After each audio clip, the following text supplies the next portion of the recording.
Народный поэт Леонид Попов тылларыгар bir doydulakpıt tırıpyım sümenat melodiyatigar sanıbın törabit alaspın.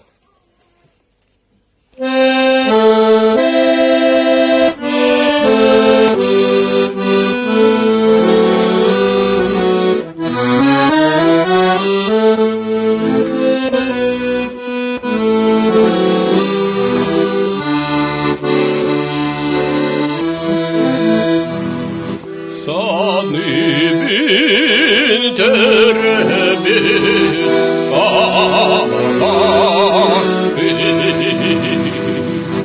Onu sandaran derdeme gün kemiş olmalı silaştı. Yeni perdirimden isteme Yergenge haradı mecikte Onda min saskini görşerim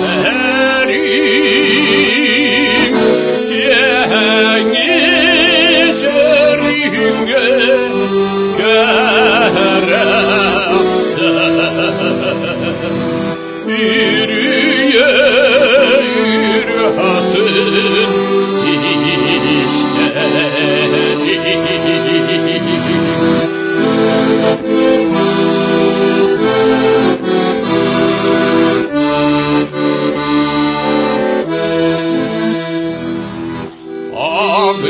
Abinin dağını